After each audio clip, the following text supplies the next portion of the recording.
an alter ego, somebody that is confident, somebody that uses her platform, somebody that goes after her goals, somebody that wakes up in the morning and goes to the gym and does not care whether she wants to or whether she doesn't. She just has to get up and do it.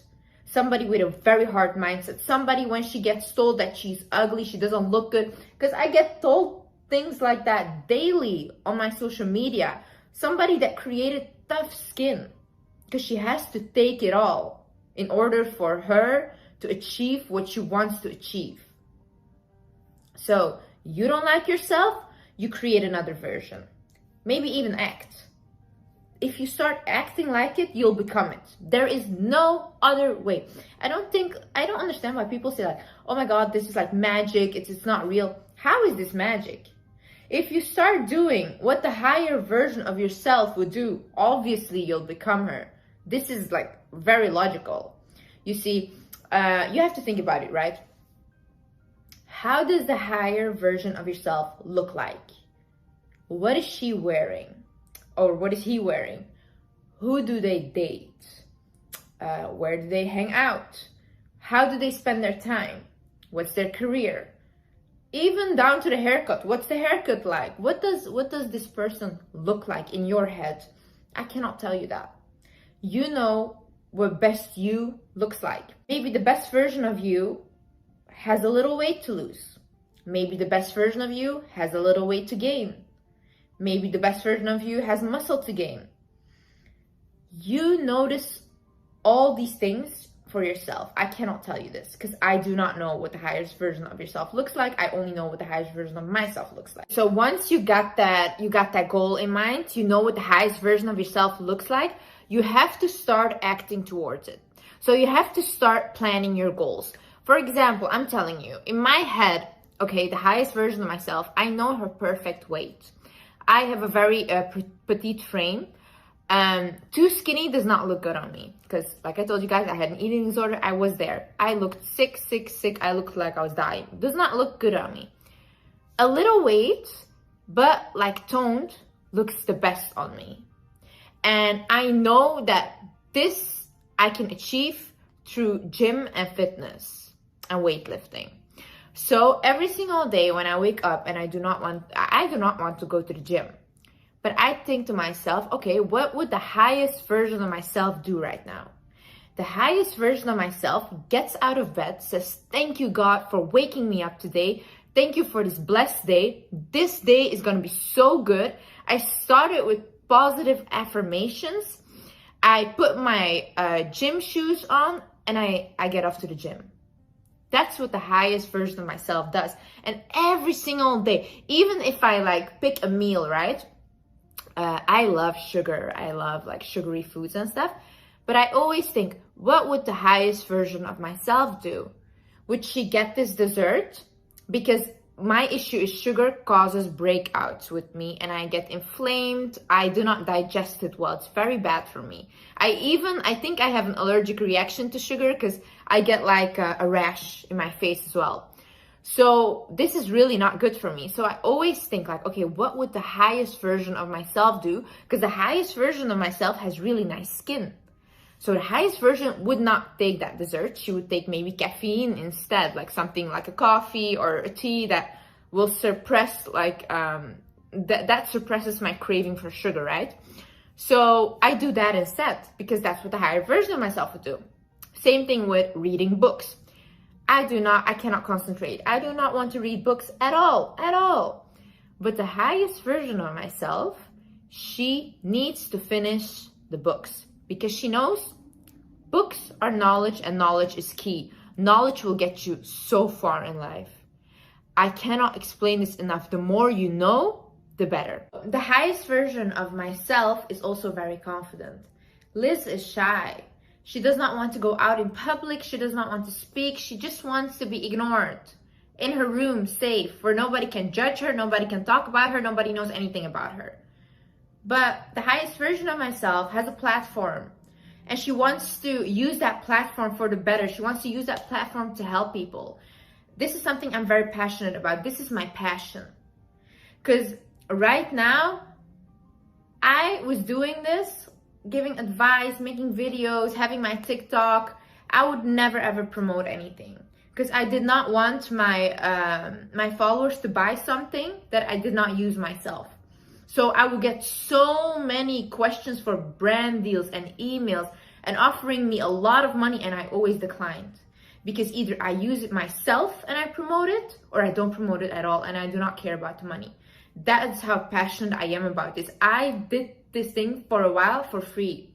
Right now I am making money off of this, not through brand deals and stuff, but I am. So the money now is just a bonus. But I was doing this for a year for free because I love it. I would wake up, sometimes at night I could not sleep, because ideas would run through my head. Oh my God, okay, you have to film this video. This video is nice. I'm very creative. My mind is always running. So I love to wake up in the morning. I love like cultivating my new ideas, telling you guys my new ideas, talking to you guys. I love it. This is something I love. You have to find your own passion. See, I get messages, people ask me, Liz, what is something you would recommend that I have to do as a career choice?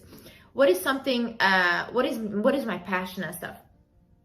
I cannot tell you what your passion is, babe. I can't at all.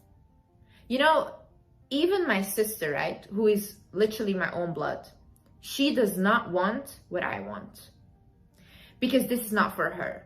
She says, Liz, I'm so proud of you and congratulations for everything you've achieved, but I do not want what you want.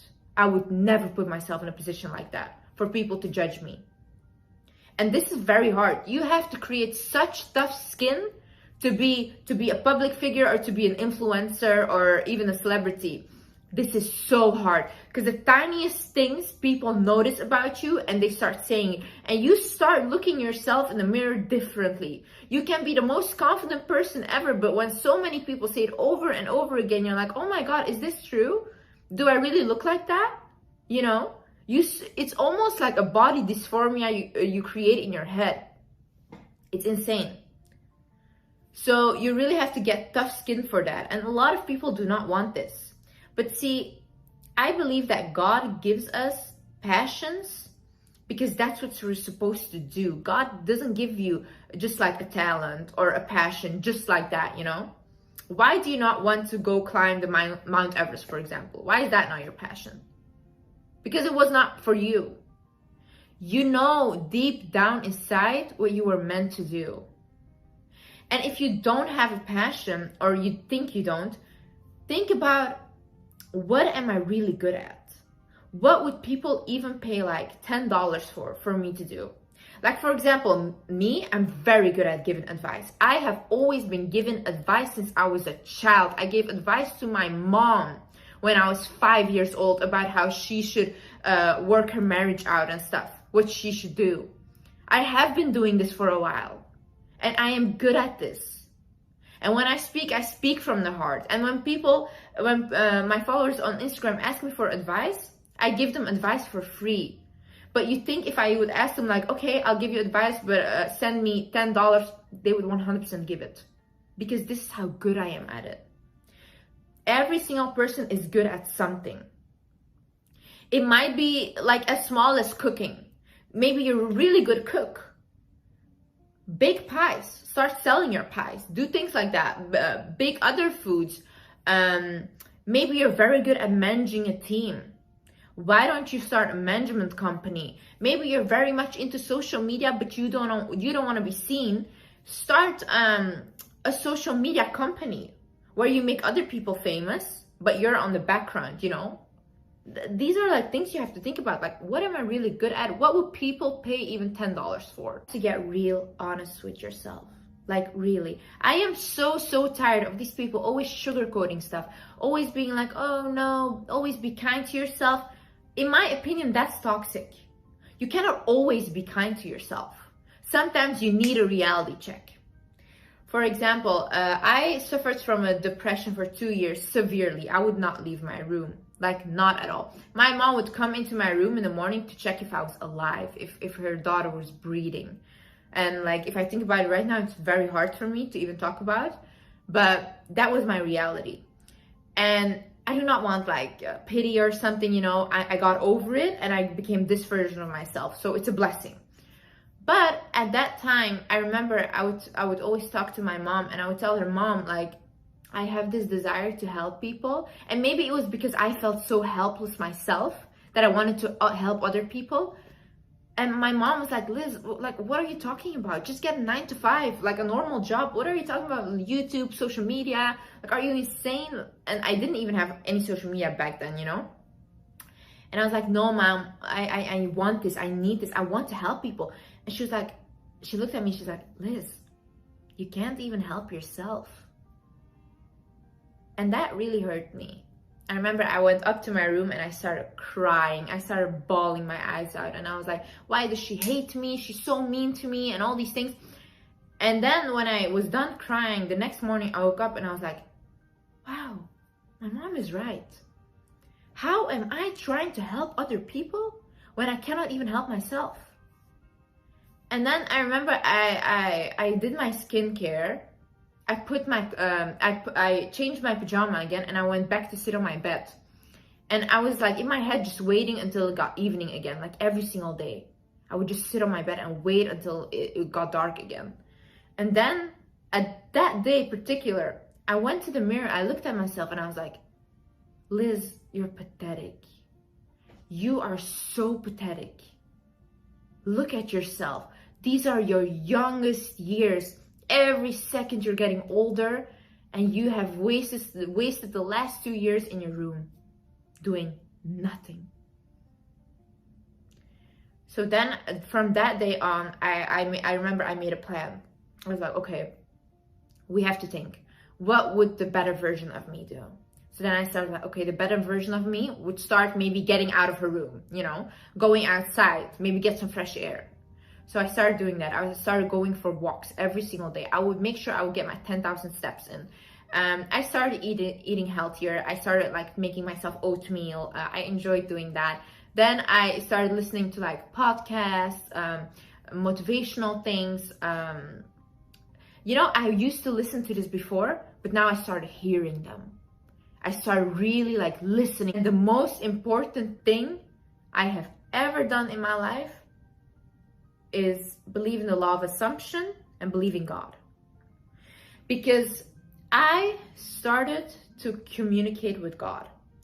You know, I used to pray like, I'm Muslim, so I would pray 5 times a day and stuff. But I would pray just to pray and that's it, and then go to sleep and cry. But then I started praying, like talking. So every single time when I did my prayer, I would sit. And not every single time, because that's also like pushing it and that's too much. But like sometimes when I was really feeling down, I was like, look, I talked to God like he was my best friend. I was like, look, I don't feel good. And this is what I'm feeling right now. And I don't know why. And I know you're the only one that can help me. And you know what? I give it to you.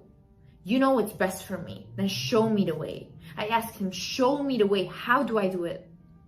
So when I started talking to him like that, I swear, every single thing I wanted to manifest started manifesting into my life. Because I started talking to God. See, you guys are expecting things to come into your life, but did you ask God?